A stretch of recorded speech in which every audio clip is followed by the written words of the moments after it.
Fala galera, bem-vindos aí à parte 2 da nossa live com o Igor. Vou esperar uns minutinhos aí pro pessoal ir entrando e a gente dá início à nossa live. Deixa eu convidar ele aqui.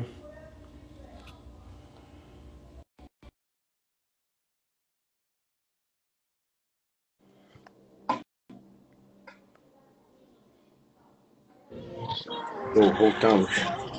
O Instagram vai notificando a galera ainda aí. Meio ruim esse sistema deles, né, de limitar o tempo, mas infelizmente é o que a gente consegue fazer. Bem, pessoal, a gente falou na primeira parte da live, né, um pouquinho sobre como é que é estruturado o exército americano, né, a questão do alistamento, como é que é o basic training, como é que é a formação de um combat medic. Agora nessa segunda parte a gente vai falar um pouquinho sobre questões um pouco mais técnicas, né? A gente falou um pouquinho também sobre como é que é estruturado o TC3 dentro da formação de um combat medic. E aí, Igor, cara, tem umas questões aqui no Brasil, né, que elas são bem complicadas, né, na hora da gente aplicar esses conhecimentos da medicina de combate em si. Aqui a gente utiliza o Deploy Medicine como a base, né, técnica do que a gente faz, e acredito que é o que vocês também utilizam aí, né, da maior parte, porque Deploy Medicine foi criado aí pelo Joint Trauma System, junto com o comitê de TC3, e é financiado diretamente pelo Departamento de Defesa americano, né? Então, as doutrinas estão todas ali. Só que uma coisa é quando a gente lê, né, a letra ali do documento, né, e que está voltada para a logística americana, né, das Forças Armadas Americanas, e outra coisa é quando a gente tenta pegar o que está escrito ali, né, muito bem estruturado, e tenta aplicar na nossa realidade brasileira, cara. E a coisa fica muito mais complicada. Até o nível básico de procedimentos a gente consegue fazer com muita tranquilidade aqui no Brasil, né? Até ali o All Combatants, para a gente, é muito tranquilo, né? Primeiro, antes disso, eu considero o Stop the Bleed, né, como uma base, né, especialmente para treinamento de civis, e depois disso, a nível mais específico, o All Combatants como uma base mínima ali para todo mundo, né? Só que quando a gente vai chegando no, no, no treinamento do que seria, né, o básico ali do Combat Medic americano, né, aqui no Brasil já fica mais difícil de se fazer, especialmente quando a gente vai falar sobre a questão de circulação, cara. Aqui no Brasil é difícil. Para quem não é da área da saúde, eu vou tentar explicar isso de forma mais rápida. Mas basicamente, você só pode trabalhar com procedimentos invasivos sendo a partir de técnico de enfermagem. O técnico de enfermagem aqui, ele pode fazer o acesso venoso, né? Pode fazer a administração de medicamento desde que haja prescrição médica, mas se você não for profissional de saúde, você não tem como trabalhar com a questão circulatória, e ainda assim de forma restrita. E no TC3, quando a gente chega na parte de circulação, a gente tem o uso ali, né, de uma farmacologia específica, o uso de dosagem de medicação e antibiótico, que aqui no Brasil a gente acaba tendo uma restrição apenas que médicos podem fazer. Cara, como é que funciona isso dentro dos Estados Unidos? E como é que funciona a questão de procedimento avançado? É uma pergunta que todo aluno faz pra gente, que todo mundo tem essa dúvida. E como é que Uhum. funciona aí para vocês? Então, como Combat Medic, né? Essas daí são os procedimentos que a gente faz, que está dentro, né? Que está abaixo, digamos assim, na área do paramédico, né? São procedimentos de paramédico que nós só podemos utilizar dentro do exército, né? Tanto na área de circulação, por exemplo, né? O intravenal, até dar soro, né, intravenoso, reposição de líquidos, reposição de fluidos, sangue, tudo isso, todas esses procedimentos são os procedimentos que o paramédico do civil faz e que o exército habilita a gente para que a gente possa fazer dentro do exército. Uhum. Mas a gente não pode usar essas práticas fora do exército.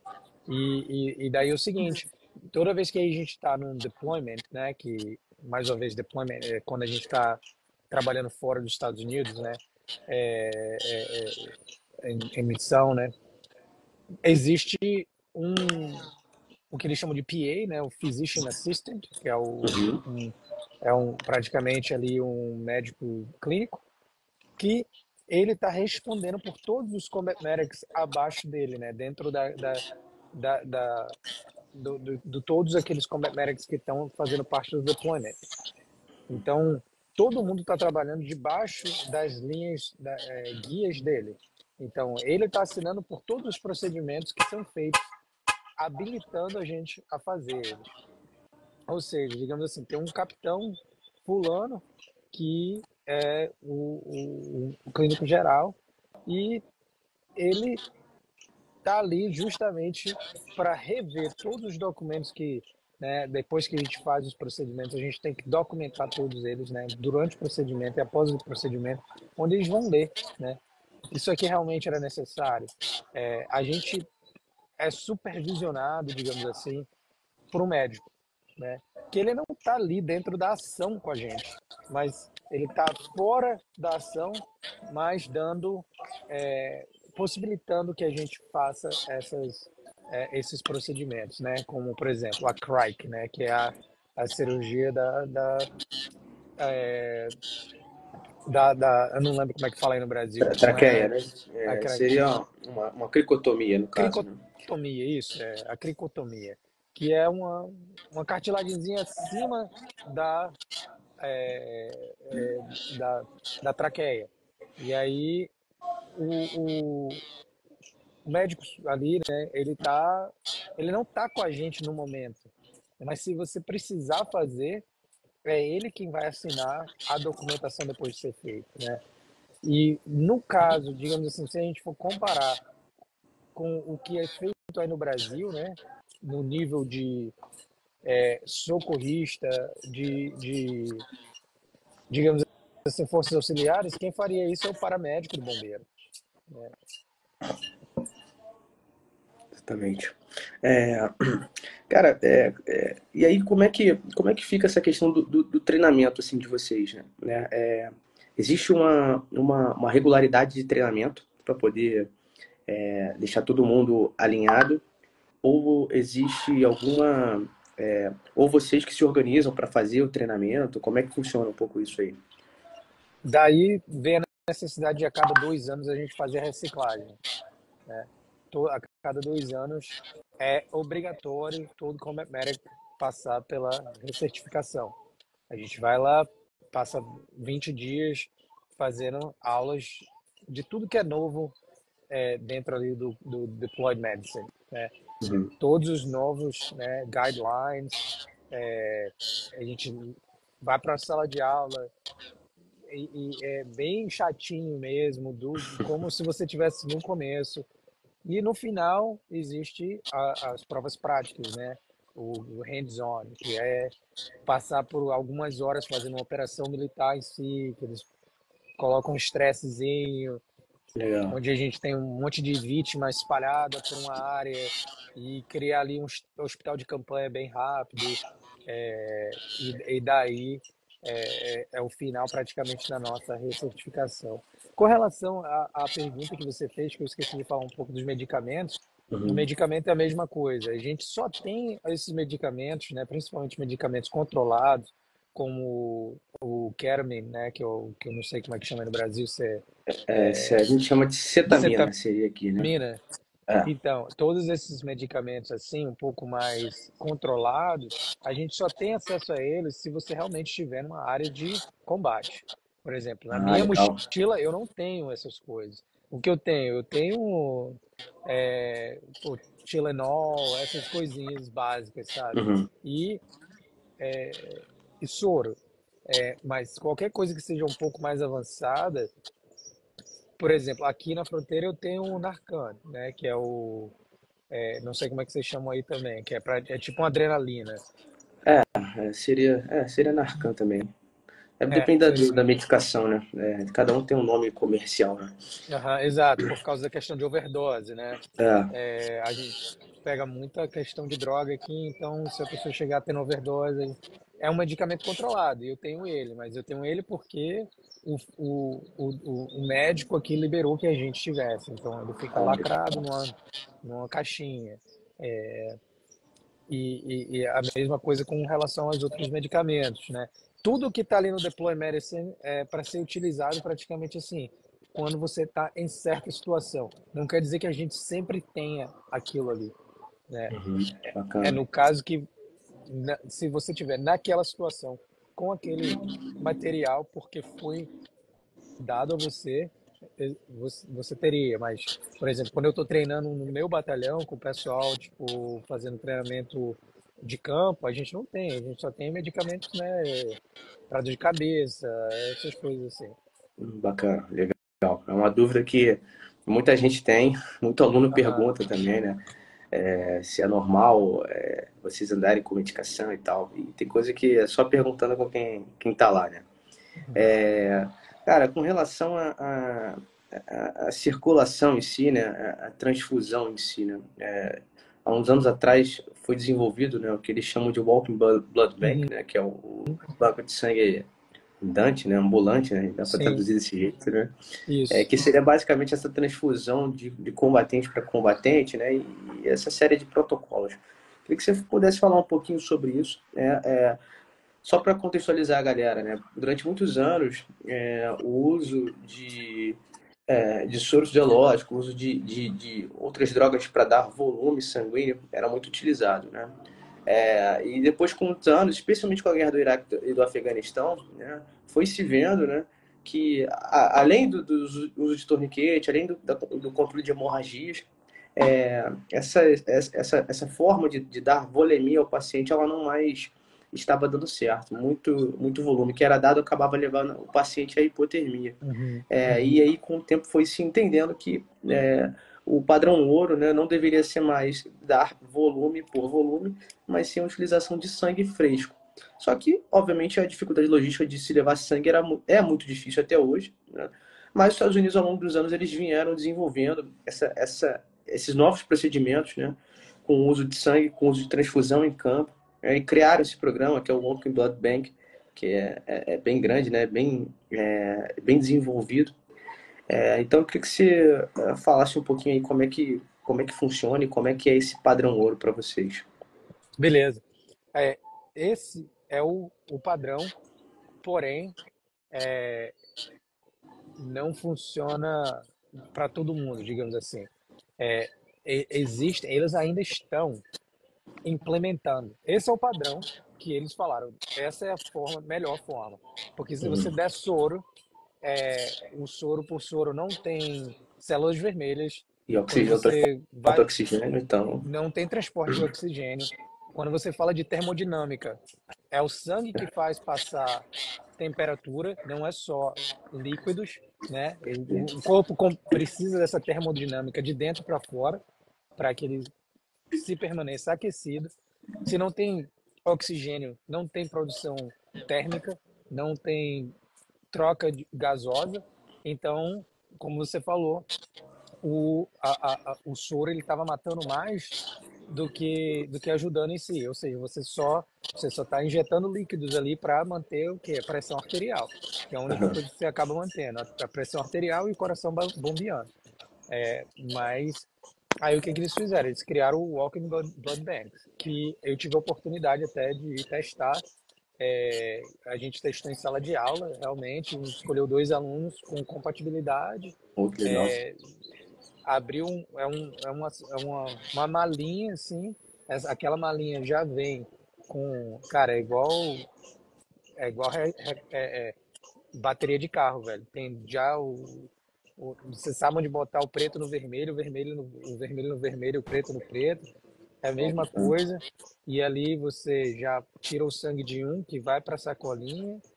Hoje em dia já existem, principalmente com os Rangers, é, unidades de forças especiais, os medics deles, né, o 18 Delta, Uhum. eles já carregam com eles como guardar aquele sangue, né, refrigerado e tal, bastante por mais tempo, ou até pedir, digamos assim, a missão é em tal local. Como os Estados Unidos é muito grande na logística, né? Aí volta para aquela questão logística. Quando eles vão para uma missão, eles já têm o suporte daquela missão. Ou seja, a missão está acontecendo num lugar tal, né? Tem a coordenada ali. Então, eles sabem que se eles precisarem de alguma coisa logística, a 3, 4, 5 milhas dali, 10 milhas, tem o suporte logístico deles. Aí, digamos assim, aquele suporte logístico é o que está mantendo praticamente é o que está guardando as bolsas de sangue, né? E aí, se acontecer alguma coisa, eles fazem todo o TC3, e daí quando chega na parte de extração, né, onde eles vão ligar a central que eles chamam de Nine Line Medevac, né, que são as 9 Uhum. linhas, né, de uma extração, eles já pedem ali no número 4, ó, vamos precisar de sangue. Então, quem está vindo já está vindo Com com sangue. com o sangue. Legal. Então, e existem, né, esse é um equipamento muito caro, mas que alguns, principalmente, né, as forças especiais, né, os militares de forças especiais, que não são, aqui tem os Special Forces, mas as forças especiais são os Rangers, Special Forces, Boina Verde, Seriam os SOF, né? Special Operations Forces e em geral, né? isso, exato, no geral. Todos eles ali já estão sendo treinados para carregar. É muito difícil você ver isso acontecer na infantaria, a não ser que seja, né, batalhão de infantaria Ranger, né, batalhão Ah, de, entendi. de paraquedistas Rangers. Eles estão já carregando esse material. E dali, né, quando eles já estão formando aquela unidade, aquele batalhão, eles já estão tentando colocar um pessoal junto, dentro do mesmo time, do mesmo esquadrão, com capacidade parecida, né, de sanguínea, né, com a Ah, compatibilidade legal. sanguínea. Bacana. Ou seja, Digamos, todo mundo é testado previamente, né? Para que o Combat Medic ou o PA do pelotão ali possa organizar quem é compatível com quem e caso tenha um sinistro, vocês consigam rapidamente fazer essa correlação, né? exato. Mas essa daí não é a realidade em si de todo o exército americano, sabe? São Uhum. unidades especiais. E aí eu acho que se a gente for trazer em prática para o Brasil, né, seria interessante o quê? Por exemplo, o BOP, né, a CORE, são essas unidades que estão geralmente, né, encontrando, né, casualidade, assim, eles estão entrando em combate, assim, aquelas unidades ali se organizarem para tentar desenvolver algo parecido, né? Eu acho que se a gente fosse aplicar para o Brasil, seria algo mais ou menos assim. Legal. A grande dificuldade que a gente tem aqui no Brasil, e a gente até falando sobre unidades especiais, e assim, eu estou falando agora como instrutor aqui no Brasil, né, para o público, para a galera em geral. Já tive a oportunidade de treinar com algumas unidades, e assim, a grande dificuldade que a gente tem, por mais que seja uma unidade de operações especiais aqui no Brasil, de forças especiais até, é a transferência de tecnologia, né? Aham. Por mais que você tenha, às vezes até existe o dinheiro, existe a grana, mas na hora de você transferir a tecnologia é muito difícil e você fazer a importação dessa tecnologia, não só e assim, não só com equipamentos caros, como seria o caso de um equipamento de transfusão ou uma tecnologia de transfusão sanguínea, mas com equipamentos simples. Por exemplo, a gente não consegue trazer hoje dos Estados Unidos quantidade de torniquete suficiente para, por exemplo, uma metade de um batalhão de polícia diária. Uhum. Situação, realidade Rio de Janeiro, mas se aplica ao resto do Brasil inteiro. Então, assim, Sim, a gente tem dificuldade, né, no torniquete, que é algo básico, assim, sim, cara. Eu sei fica disso. bem. Tem uns 2 anos eu mandei acho que uns 25, 30 torniquetes lá pro pessoal do BOP do Rio, porque realmente eu tinha mais de 30 torniquetes em casa sobrando. E é Caramba. incrível que o Brasil não consiga, né, fazer uma parceria com os Estados Unidos, falou assim, Ah, ó, a gente precisa desse material para os nossos combatentes que estão ali no dia a dia, né, cara, trabalhando na segurança pública. E aí é questão governamental, né? Essa aí já é a é, parte que o isso aí. governo tinha que estar se envolvendo, se preocupando, né? Porque a vida ela não é descartável, né? Só tem É, uma. Então, ou o Brasil teria que desenvolver, né, um programa brasileiro para desenvolver um torniquete é, parecido com o Cat 3, né, o Gen 7, algo mais, né, que vá dar, que seja utilizável, né, no dia a pois dia. é, exatamente. A gente, aqui na TC3, a gente às vezes faz algumas reuniões com políticos, deputados federais, né, gente importante, assim, para tentar levar essa questão, essa situação. Várias vezes eu já falei com esses políticos para a gente tentar uma parceria direta do governo americano com o governo brasileiro, ou então exportação por via mala diplomática, que diminui essa questão de imposto transfronteiriço, mas assim, Taxação, né? exatamente, só que o interesse da galera é zero, assim, sabe? Ainda é tratado como uma questão de, tem médico para isso, tem hospital perto, então assim, Uhum. não se tem tanto esse interesse. O tema da medicina de combate, ela se desenvolveu bastante nos últimos anos, mas assim, a gente ainda está bem atrasado, cara. Assim, infelizmente, né, eu posso estar sendo aí o profeta do caos, mas ainda vai ter que morrer muita gente para poder a coisa ser levada a séria como deveria, né? E as pessoas ainda não, às vezes não percebem, mas é só a título de curiosidade. O TC3 foi criado em 96, né? Uhum. 3 anos depois do que aconteceu em Mogadishu, na Somália. E ele foi implementado em 96. A gente foi ter a nossa primeira regulação dentro das Forças Armadas em 2018 sobre o tema. Então, assim, olha como é que a gente ainda está a passos de Lentos, né? tartaruga, né? Muito lentos, Cara.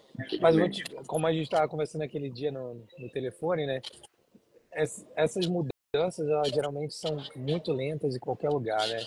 E até aqui nos Estados Unidos, já, o TC3, eles estavam estudando a implementação de algo que era o TC3, que não era chamado de TC3, há mais de 20 Uhum. anos, até que permitiram. E, na verdade, cara, a gente teve uma aula com o pessoal das Forças Especiais aqui, eles falaram, aí, eles começaram a utilizar, metendo a bronca, falando, não, vamos usar. Ah, não, não é regularizado. Eles falam, vamos usar, porque está salvando o nosso combatente. Uhum.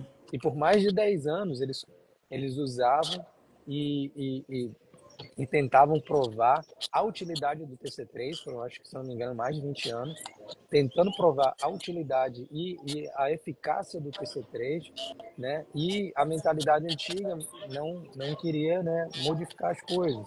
Então, parece que é só o Brasil, mas não é só o Brasil. Só que o Brasil, o Brasil ele pegou já o TC3 pronto desde 1990 e pouco, né? E aí, Uhum. se a gente for colocar nas mais 20 anos de mudança, a gente está nele ali, né? A É, gente está praticamente nele ali, é que verdade. é a utilização, a visualização antes da regulamentação, né? Porque as pessoas, né, digamos assim, principalmente políticos, eles só dão valor realmente quando ele vê a eficácia e quando eles veem que a população realmente está pedindo, está gritando por aquilo, né? Uhum. Porque É, quem está sofrendo as consequências é o cidadão que está ali, né? Colocando a cara todo dia e não sabe se vai voltar para casa. Né? infelizmente. Igor, você falou um pouquinho aí, cara, sobre essa, essa insistência, né, ter sido feita pelas forças especiais e tal. Você também tinha falado no início aí um pouquinho sobre os Rangers. E os Rangers, eles são assim, eu digo que eles são o coração da implementação do TC3 lá, especialmente a partir de 2005, né? Na época, especialmente o JSOC ele era comandado pelo McChrystal, né? E o McChrystal foi um dos oficiais de alto escalão que brigou pelo TC3 ser Uhum. implementado. E pouca gente sabe disso, né? É, especialmente aqui no Brasil. E também os Rangers foram responsáveis por essa mudança, né, das práticas dentro da parte de circulação, né, recentemente, especialmente com os programas de Walking Blood Bank, o Tor e por aí vai. Cara, como é que um pouco dessa formação dos Combat Medics de unidade de operações especiais, se você souber como é que funciona, né? Puder Uhum. explicar para a galera um pouco, e qual é a diferença entre o 6-8 Whiskey e o 18 Delta, né? Qual é a diferença entre o Combat Medic, que a gente pode dizer de forças convencionais, mas que é especializado, e o Combat Medic de unidade de operações especiais? Eles são, na verdade, os Rangers, né? Eles são chamados até de Ranger Medic. Tem até um livro deles, né? Que Uhum. praticamente é o que eu carrego comigo. Eu não carrego do Combat Medic, sabe? Ah, Eu é? carrego na minha mochila o Ranger Medic, velho. Que é aquele Porque capa preta, né? a capa Que tem o preta, símbolo. isso, tu Aham. sabe qual é. E aí eu até comprei a última atualização deles, né? Porque além deles, né, fazendo o curso do Rangers, né, que é um curso super sugado também, tanto fisicamente como mentalmente, né, eles são, né, o flanco ali, né, na verdade, não o flanco, eles estão ali na falange, né, são forças de rápido deployment, né, eles estão sendo enviados rapidamente, ativados rapidamente e sendo utilizados. A gente chamaria aqui de infantaria leve, seria isso, mais ou menos? Infantaria não leve, né? Diga, leve entre aspas, os caras vão Aham. pesado, velho. É, mas é uma infantaria de utilização rápida, né?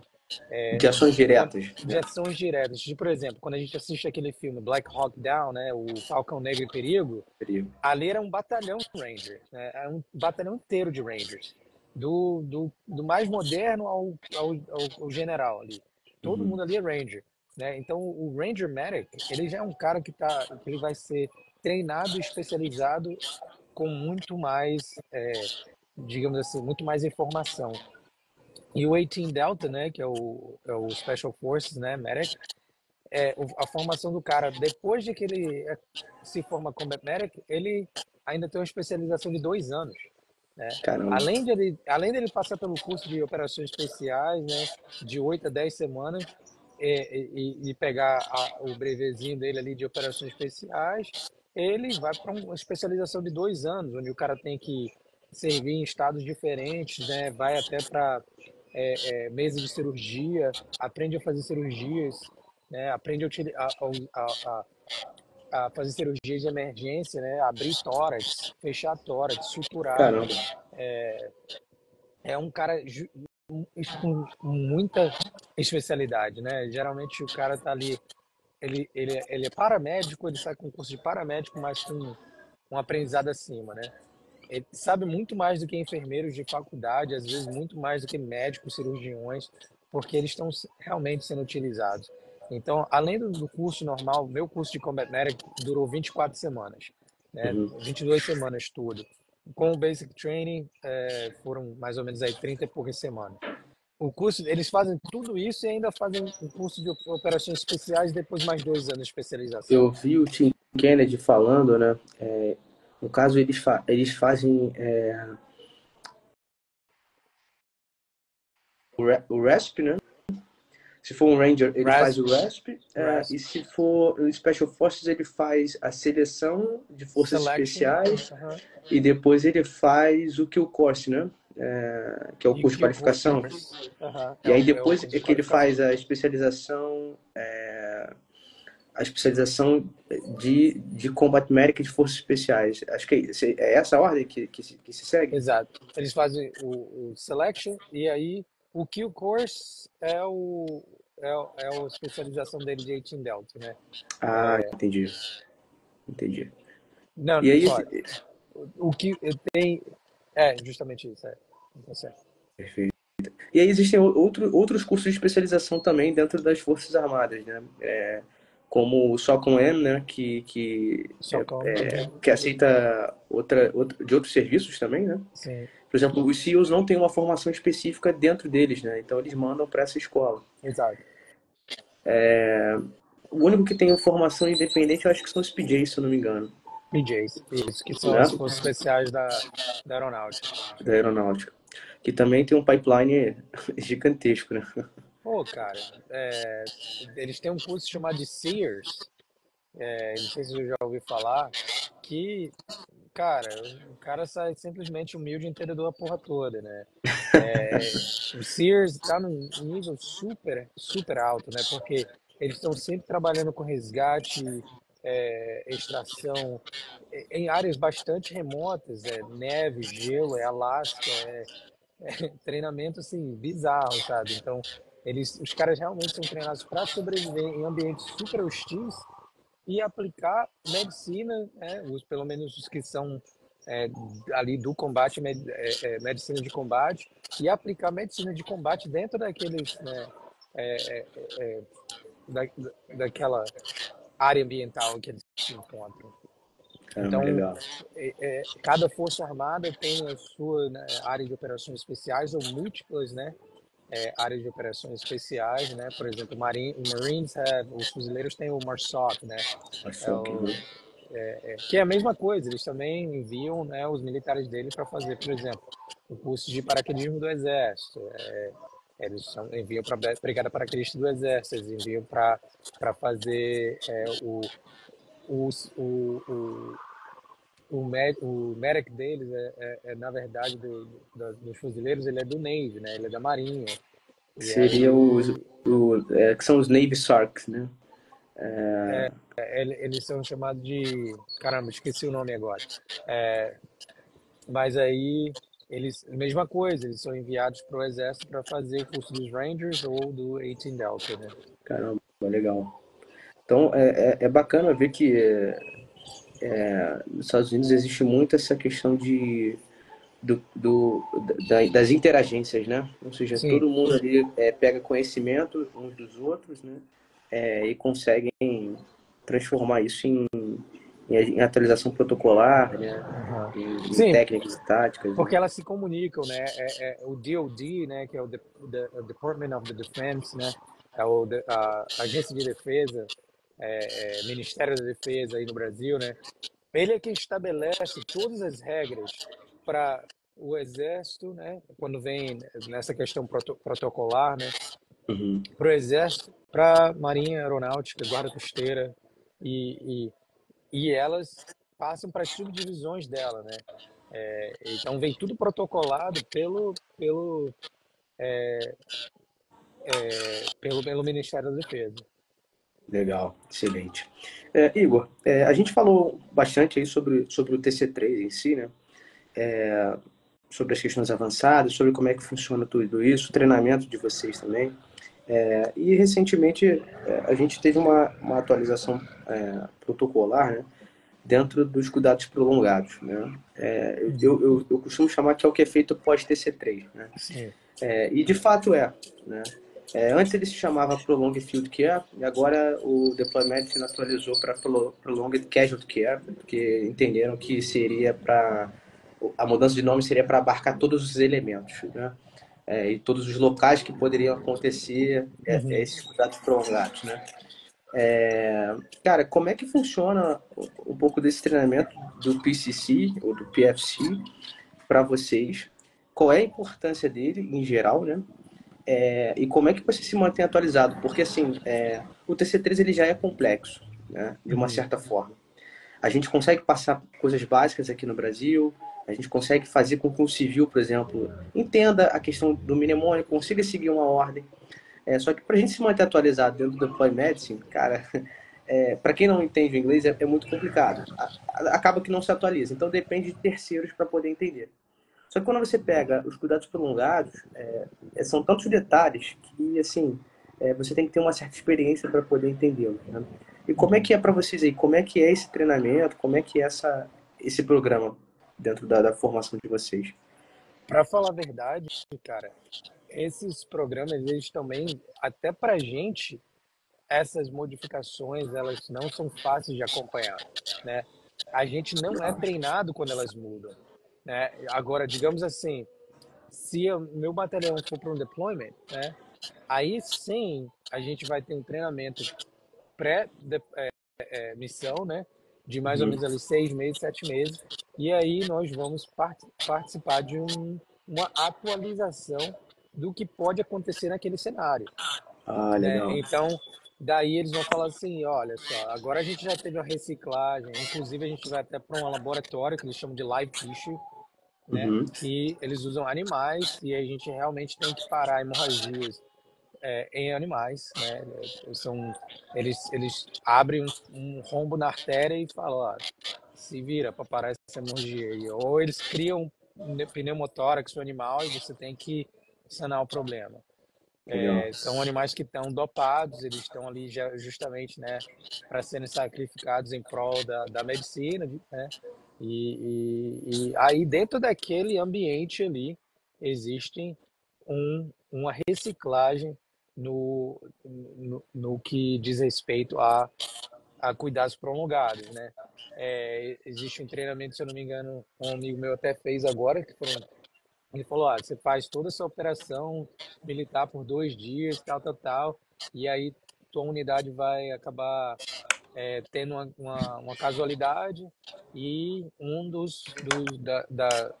das tarefas dele era de sentar com o paciente e manter o paciente vivo por 24 horas, né? Dali Caraca, que ele já maneiro. foi treinado, né?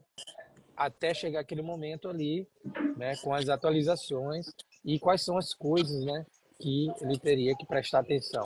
E daí o fim do curso dele, né, da reciclagem dele era sentar com o paciente, né, e monitorar o paciente, né, por 24 horas. Quais são as coisas que ele estaria procurando, né? Geralmente é pressão arterial, cor da pele, cor da gengiva, essas coisas.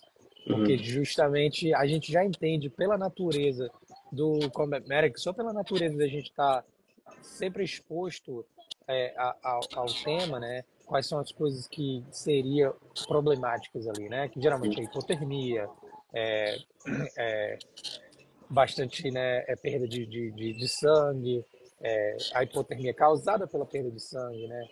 Também hipotermia por causa do ambiente, né? Uhum. E tem aquele, não sei como é que vocês traduzem aí, o Cushing's Triad, né? Que é a gente está sempre, né, tentando observar se a pressão arterial está muito alta por causa da pressão no cérebro também, né, cerebral e tal. Então, todas essas coisas que a gente já tem uma informação ali, né, mesmo que não esteja sendo usado, mas a cada 2 anos você faz aquele reciclamento, aquela reciclação, aquela reciclagem, né? Uhum. E daí, quando você vai para uma situação onde o seu quartel vai ser enviado para algum local, você tem um treinamento avançado novamente, né? Uma outra reciclagem, onde você vai relembrar todas essas coisas, né? Pô, E, legal. mas não é para todo mundo, né? Não, não é assim, ah, não, mudou tudo, vamos treinar todos os Combat Medics. Não. É dependendo da situação, porque eles também não querem gastar tanta dinheiro e tempo, né? Uhum. Para treinar todo mundo. Depois da infantaria, nós somos a maior especialidade, né? Em número de pessoas. Caramba, Então, que quando legal. você conta a infantaria, a segunda maior especialidade do exército, em número de pessoas, é o Combat Medic. Olha só que bacana. Bacana. Igor, quando você falou para mim que entrou em 2016, né? 19, 19. 19. Aham. Cara, a guerra do Iraque e do Afeganistão, ela já meio que estava se findando, né? Uhum, Algumas uhum. operações elas ainda continuam a guerra ao terror, como na África, né? Sim, Mas quando Síria. você. Na Síria, mas quando você chegou aí, cara, qual foi. Não sei se você teve contato com caras mais velhos que participaram lá do início, né? Mas qual Sim. foi a tua percepção, assim, quando você chegou com relação ao que a guerra deixou para esses veteranos, essas pessoas? É, como é que ficou essa sua percepção, assim? Cara, um dos meus drill sergeants, ele foi do Marines, né? Foi dos fuzileiros aqui, na década de 90. E ele estava na Batalha de Fallujah, né? Caramba. Então, dentro do meu basic training. E quando eu estava no curso de Combat Medic, um dos meus drill sergeants também estava no Iraque em 2005 e 2006. Então eles viram bastante coisa, sabe? A, todos eles têm a maioria deles tem um jeito diferente de ver a vida, sabe?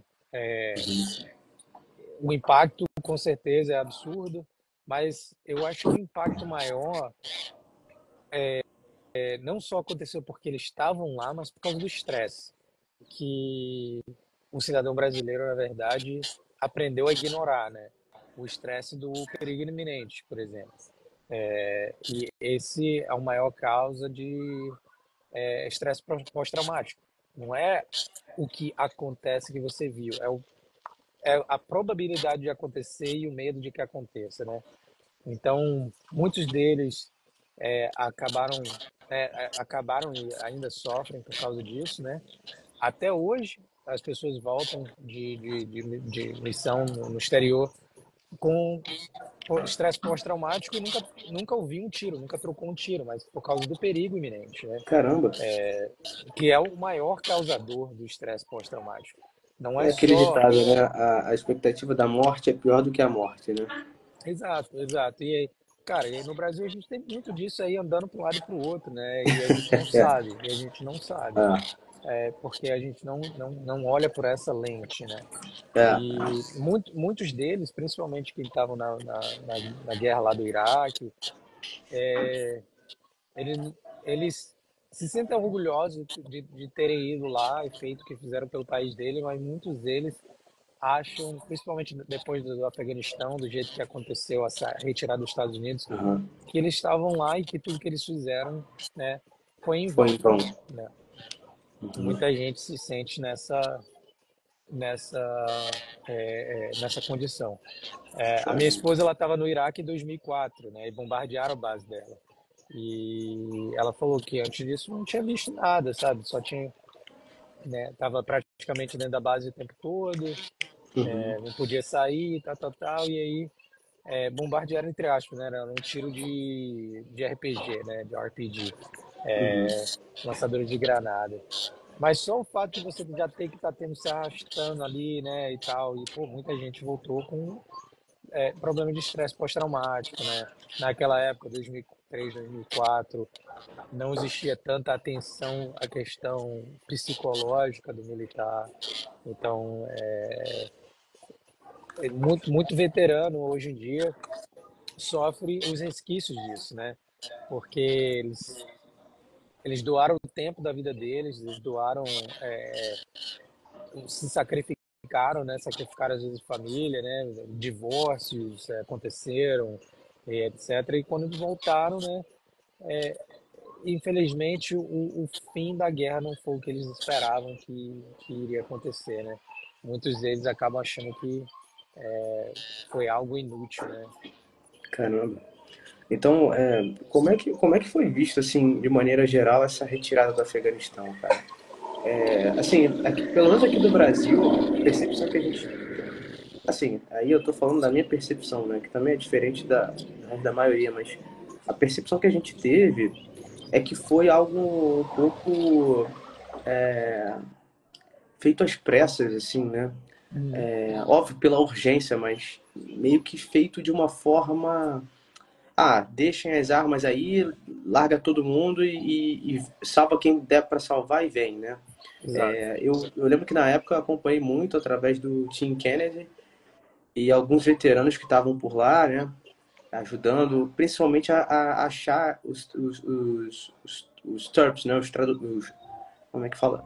Os intérpretes, né? Uhum. Que ficaram, né? Que ajudaram as forças americanas, né? Mas dentro da visão de vocês aí, cara, você que serve ao exército americano, como é que ficou a visão americana? Como é que ficou esse trauma, né? Até porque também dentro da retirada morreram militares americanos, Marines, Sim. né? Cara, hoje em dia o povo nem fala disso, sabe? Porque eu acho que eles têm vergonha, né? Do jeito que aconteceu.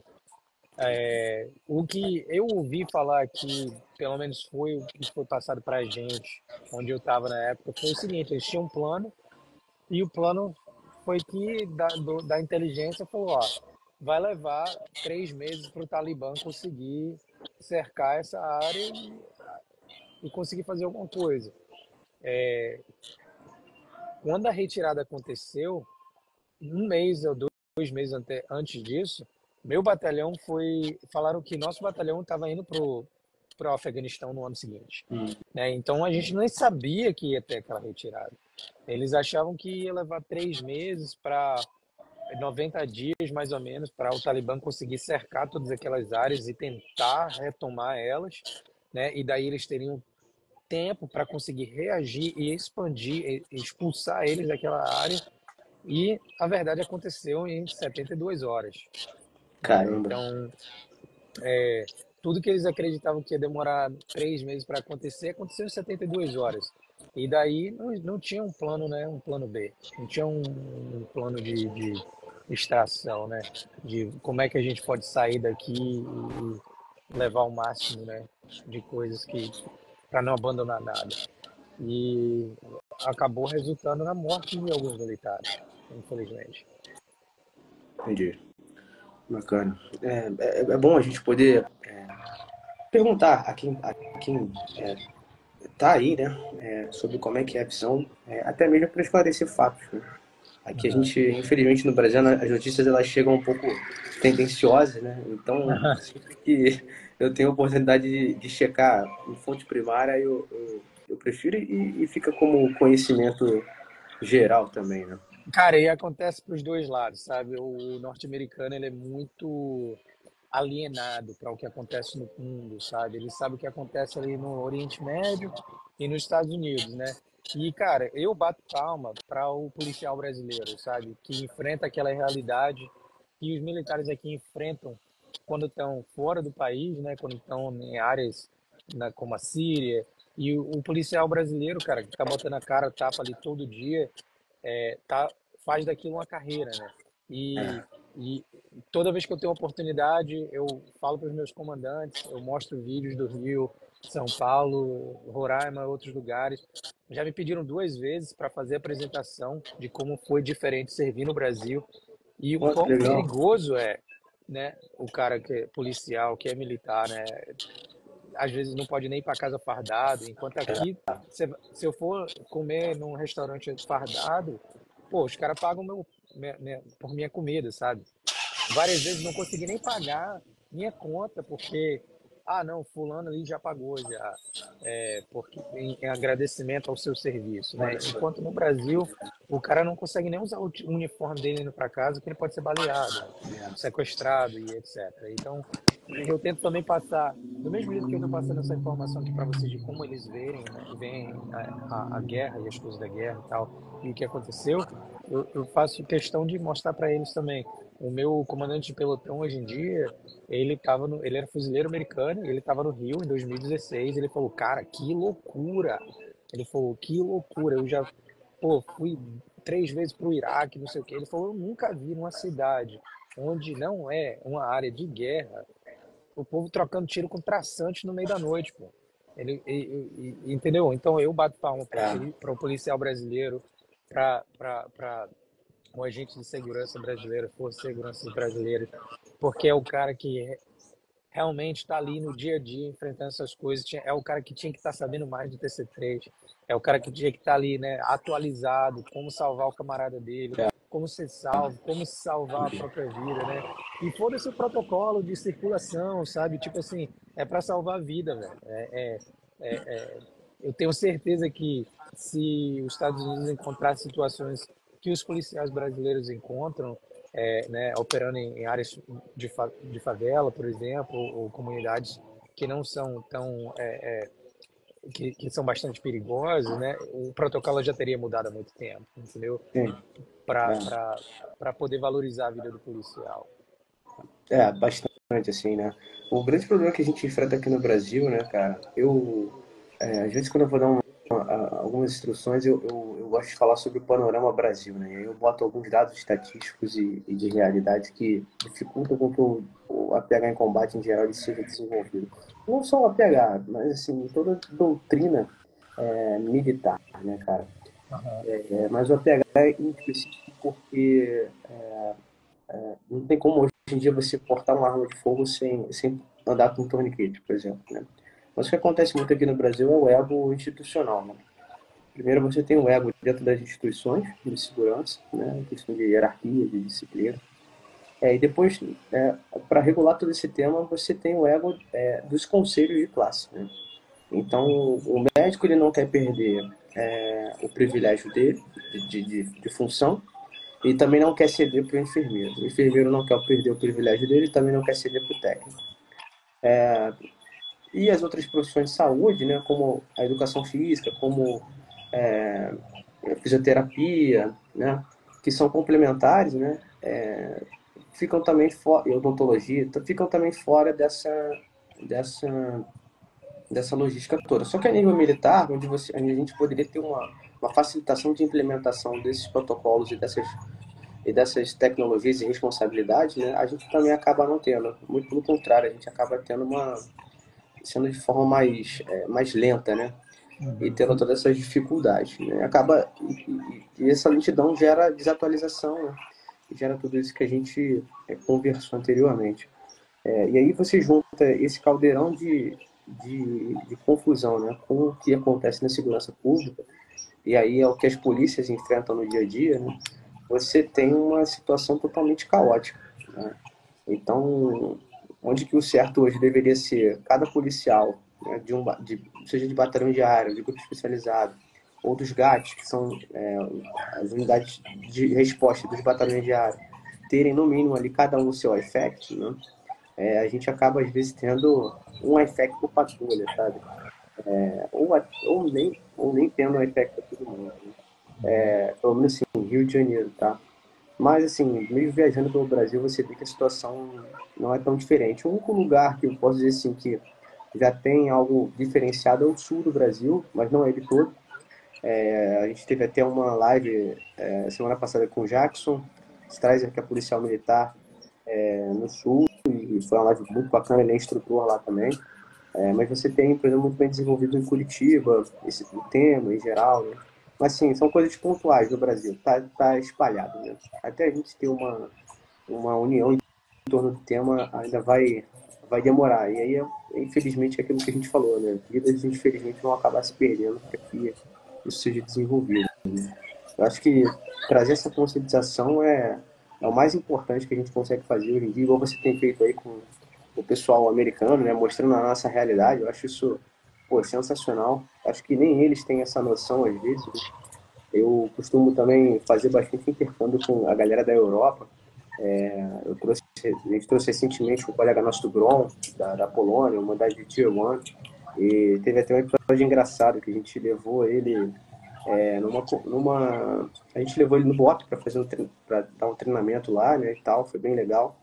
E eu lembro que quando eu fui buscar ele no aeroporto, eu tava passando pela maré, e eu falei para ele assim, olha aí pro lado. Aí ele olhou pro lado, assim, viu aquela favela gigantesca, né?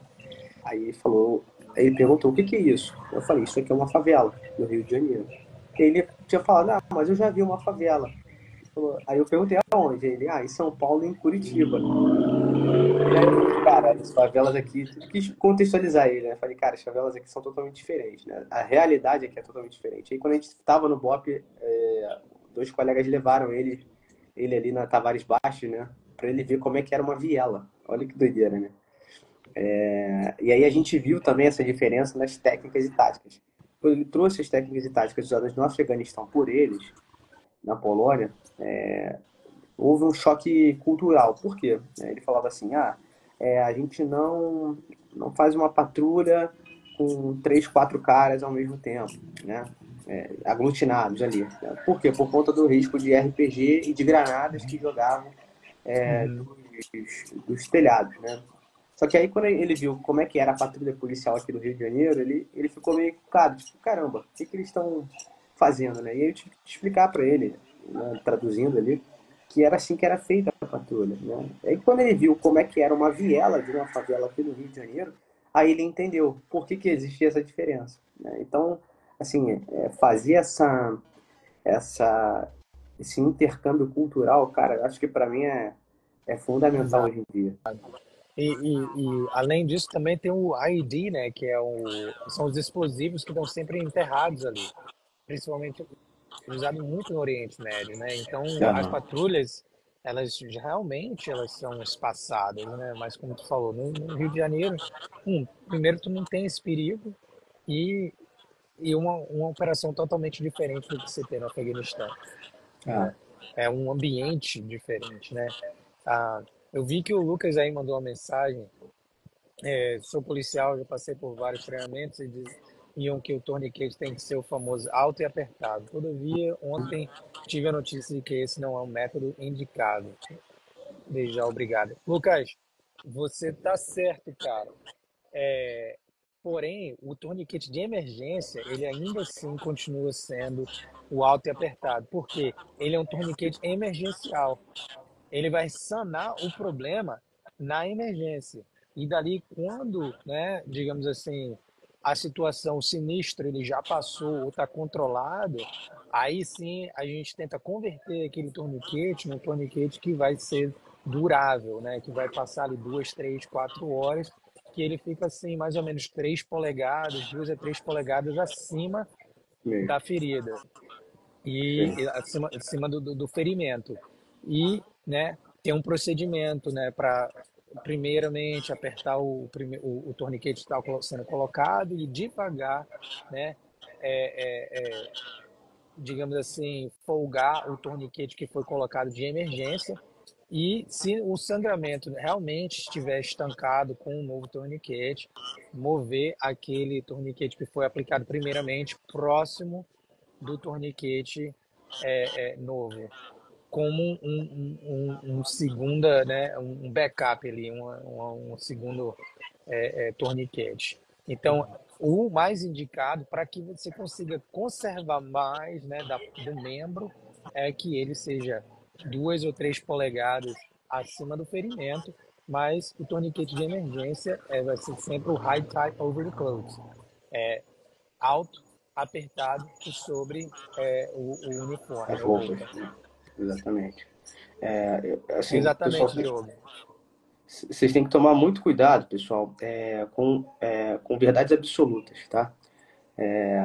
Não é porque há uma afirmação, uma mudança protocolar, e isso tem sido uma mudança mais recente por conta da Ucrânia, que isso vai ser utilizado em todas as situações. Tá? O torniquete emergencial ele ainda é utilizado, especialmente em combate, sob fogo. Tá? Não é que ele está sendo substituído pela forma deliberada ou pela conversão ou reversão dele. Tá? Então, é uma questão de contextualização, beleza? Inclusive, o próprio Deploy Medicine ele ainda mantém o torniquete emergencial, né? Mas caso você esteja é, em uma zona segura, aí sim você vai reavaliar para poder ver a necessidade de converter, Uhum. reverter, como o Igor muito bem explicou aí, beleza? Essa aí é a diferença, né? Só para complementar realmente do hasty, que eles chamam de hasty tourniquet, para o deliberate tourniquet, que é o tourniquet, né, de emergência e o tourniquet deliberado, né? O hasty é justamente para sanar o problema, rápido e o mais eficiente possível, né? Que naquele caso ali é justamente, né, preservar a vida. E aí depois a gente volta ali para o deliberado. Perfeito. Igor, vou fazer uma última pergunta aí, cara, sobre a Ucrânia, né? Você citou lá na nossa outra live, né, no início, um pouquinho sobre ela e tal. Cara, o que que você tem percebido, reparado ou visto de mudança protocolar que a Ucrânia já tem impactado na doutrina americana? Eu tenho visto assim algumas páginas até, né, de treinamento de algumas unidades que existem algumas unidades que já estão treinando a questão de trincheira Uhum. e, obviamente, a questão de drone, né? Mas o que que você, como Combat Medic, percebeu que a Ucrânia talvez possa impactar nisso aqui para mim ou nos nossos protocolos? Uma das coisas, cara, excelente pergunta. Uma das coisas que a gente até já foi modificar o nosso protocolo é o tal do trauma naked, né? Que é cortar a vestimenta da pessoa antes de você fazer o march, né? Não sei como é que você chama o protocolo march aí, né? Marte, do mesmo jeito. March do mesmo jeito, né? É, Então, antigamente, né, até quando eu me formei, na minha na minha primeira reciclagem, ainda se mantinha, né, depois do ponto X, né, depois do haste tourniquet, depois que ali já está no care, já saiu do care under fire, né, que é o cuidado sobre o fogo, a gente cortava as roupas, né, para expor a vítima. E isso já mudou, né? Eles falam, você não corta mais a roupa. Por quê? Porque a gente não sabe da logística, né? E aí a roupa ali ela está prevenindo a hipotermia, né? Ela vai prevenir a hipotermia. E se você for achar sangue, você vai achar sangue formando poços de sangue, né? Na roupa em si ou numa certa área. Então, isso aí já é uma das coisas que eles já mudaram no nosso protocolo, que é não cortar as roupas, a não ser que você queira expor uma certa área. Porque antigamente a gente cortava tudo, a gente falava, não, corta a roupa toda. Deixa Então, peladão, agora né? você Deixa o deixa cara. peladão, peladão, só de cueca, calcinha e sutiã. E olhe lá. E agora não, agora você mantém a roupa, até porque o Ucrânia é um local, né, que tem bastante frio, É. Polônia, esses locais. Então, né, mesmo que você esteja no calor, com a perda, né, com a hipovolemia, a, a, a, a, a vítima, ela pode vir a hipotermia, né? Então, se você acaba expondo a pele da pessoa ali, ela já não tem nem mais como se proteger da hipotermia naturalmente. Então, isso aí é uma das coisas que já mudaram no nosso protocolo. Não sei se você já viu essa mudança no Deployed Medicine. E com relação e uma outra é o o prolonged care, né? Que não é mais o prolonged field care, né? Que antigamente a gente, né, tinha extração, ia para o hospital de campanha. Não, agora, pô, mantém o, o combatente ali por 24, 48, 72 horas, né? Essa aí é a mudança maior, porque justamente a guerra de trincheiras, né? Se acontecer alguma coisa e aí o batalhão, a logística não tem acesso, você tem que manter aquela vítima ali da melhor forma possível aquela, por aquele tempo ali, né? Com relação ao drone, a gente ainda não teve nenhuma atualização, mas eu acredito que esteja vindo, né, devido à ênfase gigantesca da utilização de drones, né? Legal, bacana. O que eu achei bem interessante, né, de mudanças, assim, né, especialmente do Prolonged Casualty Care, foi o sistema de tier, né, que vocês utilizam, que é só do Uhum. americano, basicamente, né, Aham. ou de forças que tentam copiar o americano. Eu vejo que os asiáticos fazem um pouco isso, mas assim, mas funciona muito bem para o sistema americano, né? Não a definição de tier do tier 1, da Delta, do Dave Bruno, não, mas tier a nível médico, né? Que é diferente.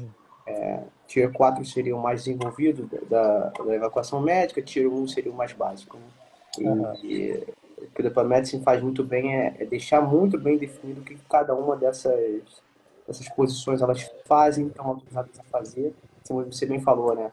A galera que não é Combat Medic vai, mas tem algum treinamento, pode auxiliar o Combat Medic, pode auxiliar o paramédico da unidade a estabilizar aqueles feridos, ou então a ter ali um CPP, né, um Casualty Collection Point, né, Closing Collection Point. Aham.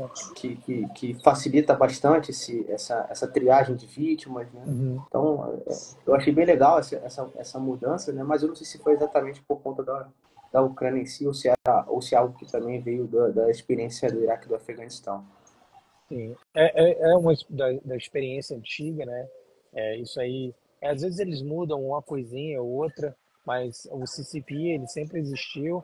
Às vezes eles mudam, né? Como estabelecer o CCP e tal, mas o CCP basicamente toda vez que você tem mais do que, né? Mais casualidade do que equipamentos e equipamentos médicos, né? Então já se torna ali uma casualidade em massa, né? Então utilizar as pessoas que estão machucadas, mas não estão em risco, sempre foi parte do protocolo. Às vezes eles mudam uma coisinha ou outra, nomenclatura na doutrina, mas a ideia é a mesma, é de utilizar o máximo das pessoas que estão ali, ó. Pô, tu não sabe nada de medicina, tem como você segurar essa bag valve mask, que é a máscara de bombeamento. É, eles falam pra gente, ó, como Combat Medics, vocês são líderes, né, ali dentro da tropa, então utilizar o que sabe, né, para e utilizar as pessoas que estão ali ao teu redor, né, dando instruções de como fazer, do que fazer para salvar o próximo. Legal, legal demais. Pessoal, alguém tem alguma pergunta, alguma dúvida? Quem tiver, deixa aí nos comentários para a gente responder. Mas caso não tenha, deixa eu ver aqui, deixa eu dar uma olhada no chat. Acredito que não tenha. Mas caso tenha, pessoal, a rede social do Igor tá aqui em cima. Podem mandar uma pergunta lá para ele. Enche o saco dele lá que quando ele tiver tempo ele responde vocês. Igor, cara, eu queria te agradecer imensamente, cara, pela contribuição, pelo teu tempo aí. Pô, sei que teu tempo é sugado pra caramba, né? Quem não é, né, Essas cara? atividades aí.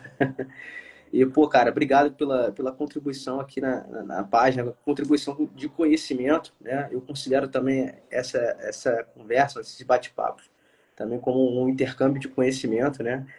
Muita coisa que a gente falou aqui, pô, pode ter certeza que vai ser levado para as nossas instruções institucionais, vai ser levado para as nossas instruções privadas, e que, pô, no fim das contas acaba ajudando os alunos, e no fim das contas as pessoas que acabam se vendo em cenários de risco, né? Cara, mais uma vez, muito obrigado. Pô, tenho nem palavras para agradecer e fica à vontade aí se quiser falar mais alguma coisa, mandar um abraço para alguém. À Nada, vontade. cara. Queria te agradecer também por estar aqui, né? Eu faço isso, pô, toda oportunidade que eu tenho, com amor no coração mesmo, porque é a profissão que eu escolhi dentro do Exército de certa forma, complementa a minha profissão fora do Exército, como treinador e tal. Para mim, é cuidar de pessoas, sabe? Em vários níveis, porque pessoas que cuidaram de mim me ajudaram a ver o que eu queria fazer na minha vida, sabe? E daí, se eu tiver a oportunidade de ajudar alguém e tirar dúvida, e se eu não souber a resposta, eu vou achar a resposta com quem sabe, sabe? Um salve aí para a galera toda que compareceu, para os meus amigos que vieram aí, para o pessoal com quem eu servi no Corpo de Fuzileiros Navais. Um grande abraço a todos que compareceram. E é isso, cara. Muito obrigado pela oportunidade de estar aqui. Faço com prazer. E precisando, tamo aí. Show de bola. Obrigado, Igor. Precisando de alguma coisa no Rio de Janeiro, estamos aí à disposição. E, pessoal, a live vai ficar salva, tá? Então, quem quiser rever, compartilhar com os amigos, vai ficar salva aqui no nosso perfil, beleza? As redes sociais do Igor estão aqui, né? É só clicar aí em cima que vocês vão ser direcionados diretamente. Igor, obrigado, meu irmão. Fica com Deus, Valeu, tamo irmão. junto. Boa Valeu. noite aí.